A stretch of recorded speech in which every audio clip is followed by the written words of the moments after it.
So we're back, and Yes, back. we've changed locations. Now we're at my house, Yes, at your house. yes. So sorry to throw you off.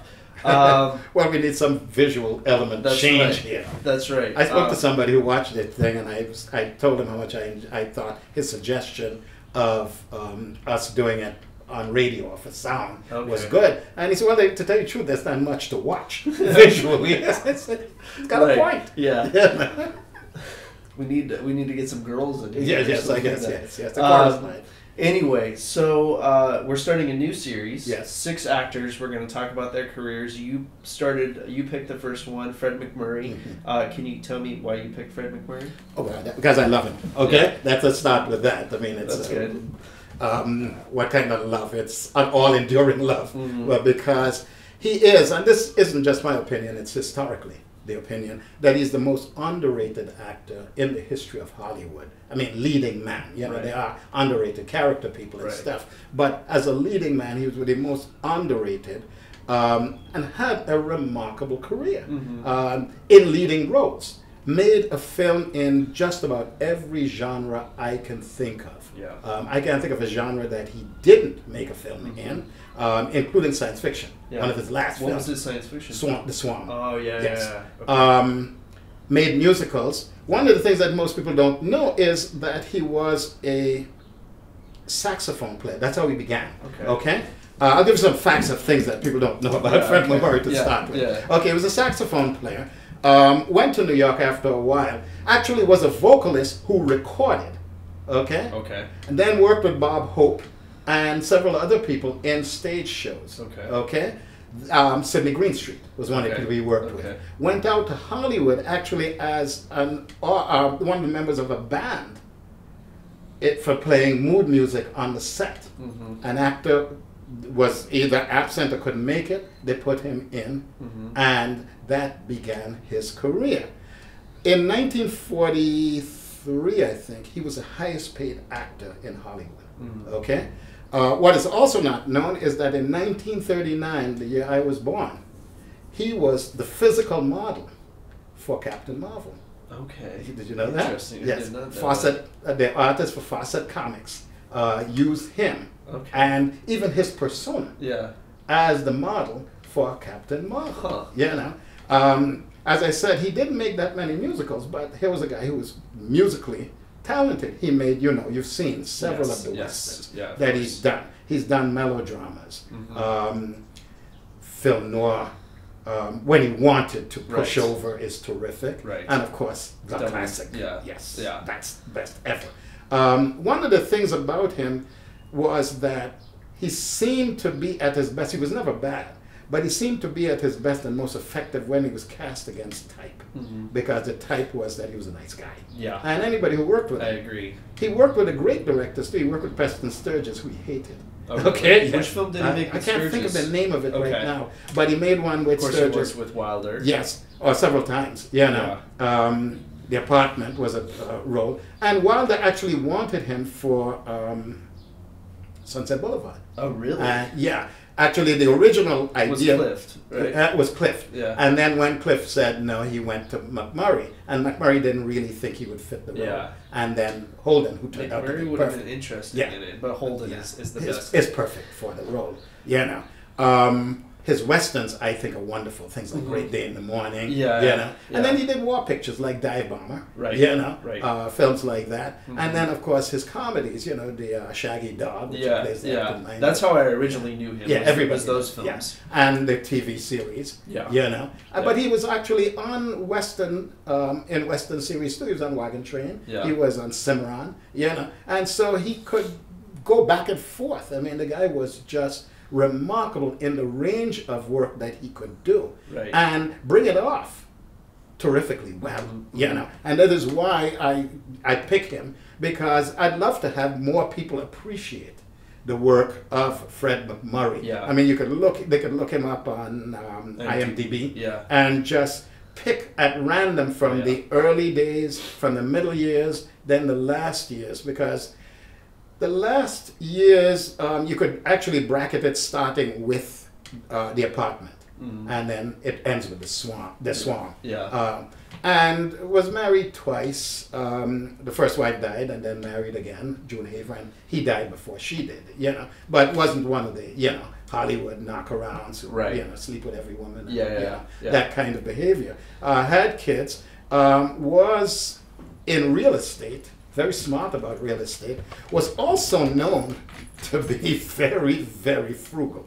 It's a nice way of saying cheap. Nice. Okay. Yeah. And that's funny. He never tipped well. Okay. He always had commentary like this. I mean, he tipped less than 10% on a check, even at the times when 10% was accepted. Did you read a biography on him? I've read a lot of things on him. A few different things. Yes, a lot of things on him.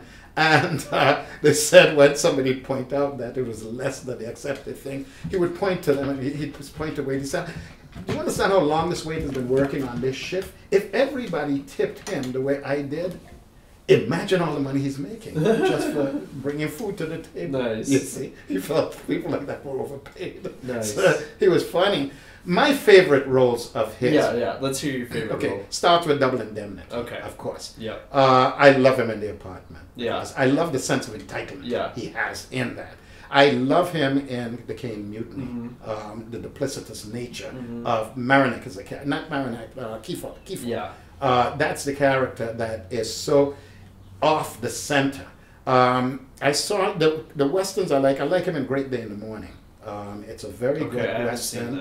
There's one called Gun for a Coward. Gun for a Coward I watched the other day. That's with Robert Vaughn? Jeffrey Hunter. No, that's Good Day for a Hanging. Yeah. With Robert Vaughn. Right. Gun for a Coward has Jeffrey Hunter and what's his name? It has I can't think of the guy that ended up on Quantum Leap, the boy with the green hair. Dean Stockwell. Yes. Dean Stockwell. Okay. So, but Gun for a Coward is really good. And then the one I recently watched that I thought was the best of the Westerns I've seen of his is Quantez. Yes. He plays like a very William Holden type of role in Quantez. Well, one of the things that he was able to do that a lot of actors of his time weren't able to do, until later on maybe, because I'm thinking of Henry Fonda, is he could go across the moral borders. Right. He could be Mr. Moral on this side. He could be dubious, the way Mitchum was. His image, or he could be the bad guy. Like that, and you're kind of like, wow, this is a new Fred MacMurray. He was always surprising me in things outside of the comedies. The comedies I expected what he was doing. Right. But then he'd do historicals.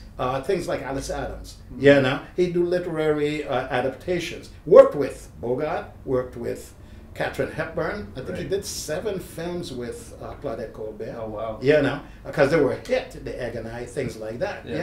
And the guy was just so completely versatile that it's a shame because he was never, to the best of my knowledge, I know he was never nominated for an Academy Award in any role, and critics just took it for granted that he's going to be there. I don't think he ever got a bad review, but I don't think he ever got a great review. Where people fully appreciated what he was doing. He's the perfect, to me, a couple of thoughts. Like one is the first time, like I said, I grew up on the Disney films, right? Which are he does good work in them. He's perfect for those.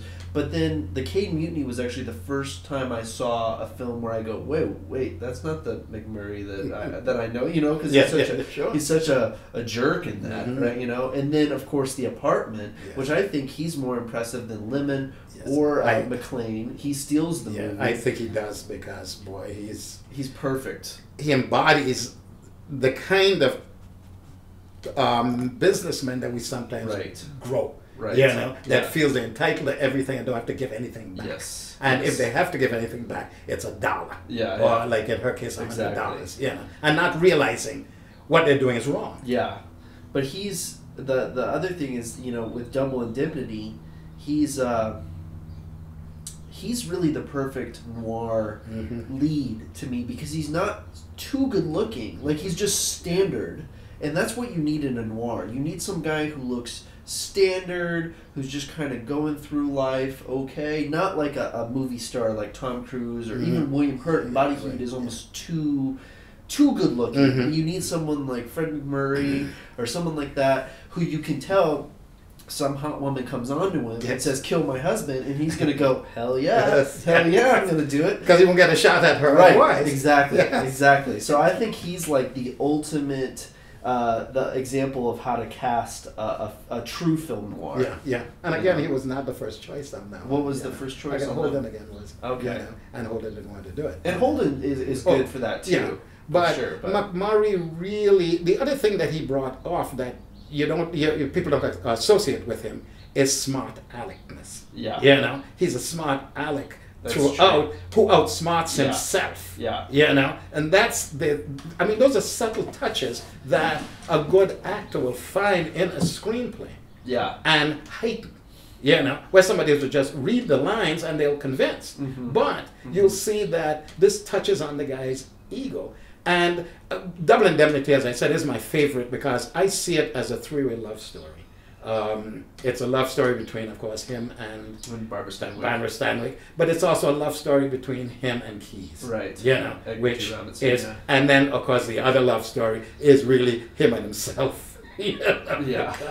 I mean, what convinces you that he will do the murder is he thinks he can outsmart the system, as he says in the narration. The dealers at the table always want to figure out how to crook the table. Yeah. He says the customers want to, but the dealers figuring they have the inside line. Figures out they can crook the table. Right. You see, and you can see. I mean, there's so many layers to what he does in that. That's a movie I've seen about 15 or 16 times. Yeah. And every time I see it, I'm enthralled by it. Yeah. You know. I agree. And it's been remade a few times. I think, me personally, I think Body Heat is an unofficial remake. It is, yeah. Because it touches on all the same plot points. Yeah. And then they did it as a television movie with, what's her name?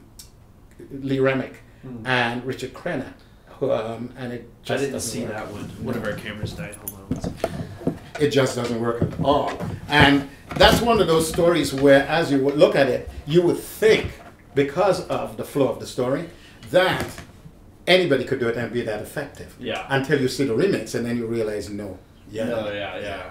It really takes a skill. And of course, Barbara Stanwyck, who's now gaining, real appreciation for her work, is just so breathtaking. Yeah, she's someone that we should talk about at some point too. I mean, again, I know people will say, well, women were used badly in films during the studio period, and I'm thinking they've not seen a Barbara Stanwyck movie. She runs the men. Right. Look at 40 Guns. 40 Guns, yes. Sam Fuller. And even the Sturgis pictures. I mean, she's so strong in Lady Eve. That's not one of my favorites of his work, but she's like, it's a good example. But also you get a feeling that if you were in the thing, you wouldn't mess with her. Oh, right. No, because she's that tough. Oh, she's scary. She's told me what she wants, and I'll go for it. You see. Yeah. And so, something we have to do about Barbara Stanwyck. But anyway, that's my word on Fred MacMurray. Yeah. And I agree with pretty much everything you said. You're the MacMurray expert. Yeah, okay. I'm still learning. Like I said, I crammed for the test this week. I watched those 3 Westerns. But in those, my final thought on those Westerns is,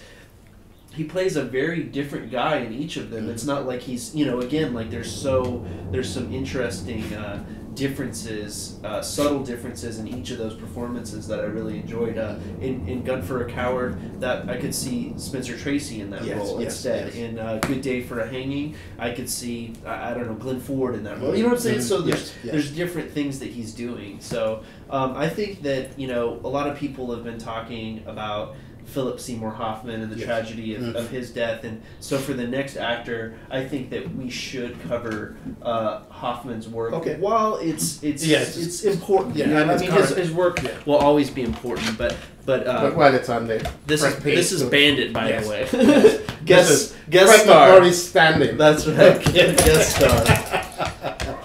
Anyway, we will see you next time with Philip Seymour Hoffman. Okay. Thank you. Bye.